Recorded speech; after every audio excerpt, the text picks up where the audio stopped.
Hello and welcome to the News Roundup. I am Vina Peters. Nigerian workers are facing increasing hardship as rising fuel prices drive up transportation and living costs across the country. Organized labor has noted that the situation has been worsened by the ongoing crisis in the Middle East. In major cities such as Lagos, Port Harcourt, Kano, Kaduna and Abuja, petrol now sells for between 1,200 naira and 1,450 naira per litre. For millions of Nigerians, these high fuel prices have moved beyond inconvenience, creating daily struggles that threaten jobs, livelihood, and overall well-being. Workers are calling for urgent government intervention to prevent the situation from deteriorating further.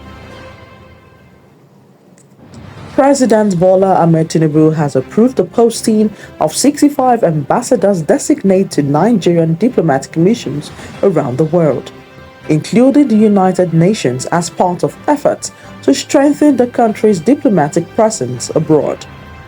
The appointments include 31 non-career ambassadors and 34 career diplomats. Their nominations submitted by the President in November 2025 were confirmed by the Senate in December 2025 following legislative screening. Several prominent political figures and public officials are among the non-career envoys. Notably, former presidential aide Rena Omokri has been assigned to Mexico, while former Minister of Aviation Femi Fani-Kayode will serve as Nigeria's ambassador to Germany. Students and teachers of Yemko Nursery and Primary School and Yemko Comprehensive College narrowly escaped tragedy on Monday when the four-story building housing both schools collapsed shortly after everyone had been evacuated. According to witnesses, the structure gave way less than 3 minutes after evacuation, averting what could have been a devastating loss of lives. The cause of the collapse is yet to be determined. Emergency responders and local authorities have been alerted and are being expected to begin investigation to establish the circumstances that led to the incident. No fewer than 5 persons were rescued alive, while 3 others were recovered dead after a passenger bus plunged into the Aria River along Amokolo Road in Ibadan. The chairman of Oyo State Fire Services Agency, Mr. Moruf Akiwande, confirmed the incident, stating that emergency responders were immediately deployed after the agency received a distress call. According to him, firefighters arrived at the scene to find a Suzuki passenger bus conveying 8 people that had lost control and crashed into the river. Akinwande attributed the incident to reckless driving and urged motorists to drive cautiously and adhere strictly to road safety regulations in order to prevent avoidable accident. Moving over to the foreign scene, at least 64 people have died in floods and landslides caused by heavy rains in the Gamo zone, according to local police Inspector Abraham Buha. Earlier reports this week put the death toll at more than 30 and dozens of people are still missing. Authorities says most of the deaths occurred in highlands areas where saturated slopes gave way after days of intense rainfall. Residents in vulnerable areas have been urged to take precautions to stay safe. Iran has warned its citizens living abroad that their assets in the country could be confiscated if they align with or support what it described as hostile forces. In a statement, the Prosecutor's General Office cautioned Iranians overseas against cooperating with what it called the American zone's aggressor enemy, noting that anyone found supporting such groups would face the confiscation of all assets in Iran alongside other legal penalties.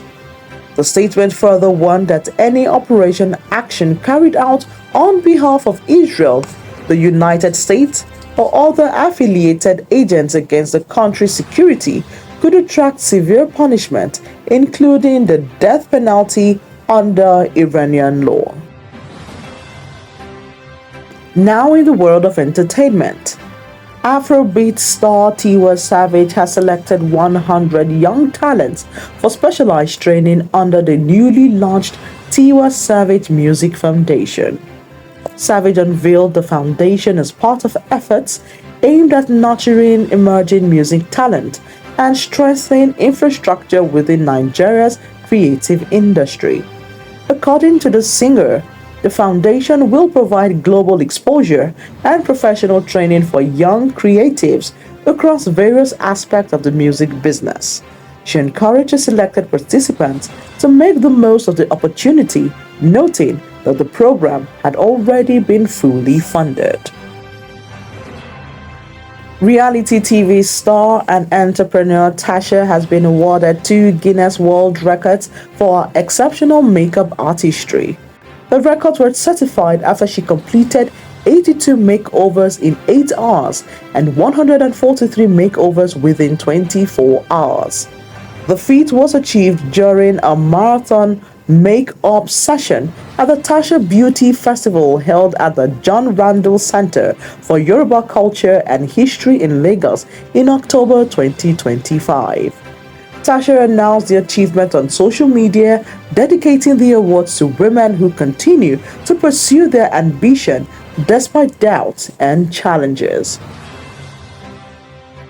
And finally in sports, British tennis star Jack Draper said he felt overwhelmed after defeating Novak Djokovic for the first time to reach the quarterfinals of the Indian Wells Open.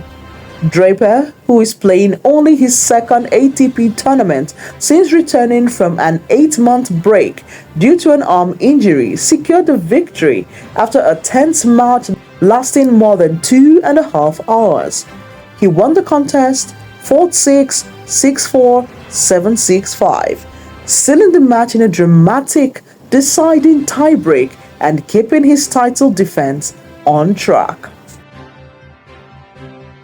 And lastly on the bulletin, the veteran quarterback Kyler Murray has been released by the Arizona Cardinals as the new NFL league year began on Wednesday.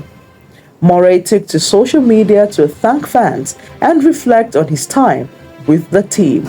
He says, "To everyone that supported me and showed kindness to my family and I during my time in Arizona, from the bottom of my heart, thank you. I wanted nothing more than to be the one to end the 77-year drought for this organization. I am sorry I failed us. I wish this community and my brothers nothing but the best. I am no stranger to adversity. I am prepared for whatever's next. I trust in God and my work ethic. I truly believe my best ball is in front of me and I look forward to proving it. Godspeed." Rumors had circulated in recent weeks that the Cardinals might release Murray, who was owed $36.8 million in guaranteed money. The move marks the end of his tenure with the team. And that's it on the bulletin. Remember to follow us across all social media platforms at official MayTV. Many thanks for watching. I am Vina Peters. Good day.